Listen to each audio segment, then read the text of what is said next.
10 জুলাই তোমাদের এসএসসি পরীক্ষার ফলাফল প্রকাশ করা হবে। তো 2025 সালের এসএসসি পরীক্ষার ফলাফলটা আমরা তোমাদেরকে বলেছিলাম 10 জুলাই তোমাদের পরীক্ষার এই ফলাফল প্রকাশ করা হবে। তো এখানে তোমাদের দুইটা সুখবর রয়েছে। যে দুইটা সুখবর আমরা আজকে এই ভিডিওর মাধ্যমে সেই আপডেটগুলি জানানোর চেষ্টা করব।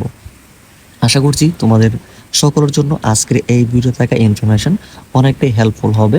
এমনকি তোমাদের রেজাল্ট দেখার বিষয়েও আমরা এখানে বেশ কিছু গুরুত্বপূর্ণ তথ্য জানাবো।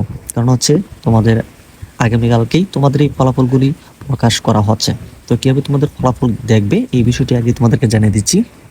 তো তোমরা কিন্তু অনলাইনে তোমাদের ফলাফলটুকু দেখতে পারবে। এছাড়া তোমরা চাইলে তোমরা কিন্তু SMS এর মাধ্যমেও তোমাদের ফলাফল দেখতে পারবে। তো কীভাবে তোমরা অনলাইনে কিংবা অফলাইনে SMS এর মাধ্যমে দেখবে এই বিষয়ে কিন্তু আমরা অলরেডি ভিডিও আপলোড করে দিয়েছি। সেই একটা ভিডিও থেকেই তোমরা কিন্তু তোমাদের ফলাফলগুলি দেখতে পারবে। তারপর আমরা বলছি যেহেতু রেজাল্টটা যেদিনে প্রকাশ করা হবে 10 জুলাই প্রকাশ করা হবে। তো 10 জুলাই তোমরা ফলাফল পাবে 2টার পরবর্তী পরে গিয়ে। তো 2টার সময় তোমরা অনলাইনে তোমরা কিন্তু এই যে ওয়েবসাইটগুলো রয়েছে এখান থেকে রেজাল্ট আর্চিভে গেলে তোমরা কিন্তু ফলাফল দেখতে পারবে।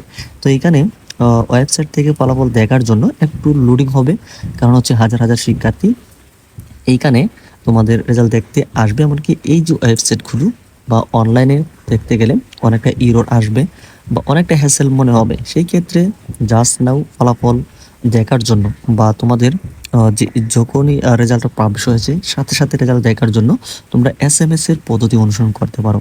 তো মোবাইলের যে কোনো SMS অপশনে চলে যাবে। SMS অপশনে যাওয়ার পরে তোমরা টাইপ করবে SSC, তারপর হচ্ছে স্পেস দিয়ে বোর্ড লিখবে। তুমি কোন বোর্ড থেকে পরীক্ষা দিয়েছো সেই তিনটা প্রথম ফার্স্ট 3 লেটার অর্থাৎ বোর্ডের ফার্স্ট 3 লেটার লিখবে, তারপরে স্পেস দিবে। স্পেস দিয়ে তোমাদের যেই SSC পরীক্ষার যে রোল নাম্বারটা সেটা তোমরা এখানে ইনক্লুড করবে। তারপর স্পেস দিয়ে 2025 এটা লিখে তোমরা সেন্ড করবে 16322 এই নাম্বারটিতে। এটা লিখলেই কিন্তু তোমাদের মেসেজটি চলে যাবে। এমনকি মেসেজের পরবর্তী মেসেজে তোমাদেরকে ফলাফল জানিয়ে দেওয়া হবে। ওকে, তো এবার আসি তোমাদের যে দুইটি সুখবর রয়েছে সেটি। তো আমরা এখানে শিক্ষাবোর্ডের সাথে বেশ কিছু কর্মকর্তার সাথে কথা বলেছি, দেখেছি যে এই বছরের যে ফাঁসের হারটা অনেকটা বেশি রয়েছে। তো তোমাদের এখানে গত বছরের তুলনায় এই বছর পাশের হারটা অনেক বেশি হবে, এমনকি তোমাদের পাশের মাত্রাটা কিন্তু এখানে বাড়বে।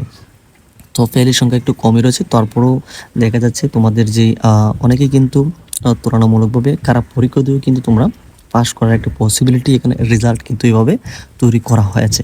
যেহেতু দেখা যাচ্ছে তোমাদের কিছুদিন পরে একাদশ ভর্তির কার্যক্রম শুরু হবে, এই বিষয়ে তোমরা আপডেট পাবে। ওকে, দ্বিতীয় যে সুখবরটা অর্থাৎ 10 জুলাই তোমাদের এই রেজাল্টটা 10 জুলাই 2টার দিকে কিন্তু প্রকাশ করা হবে।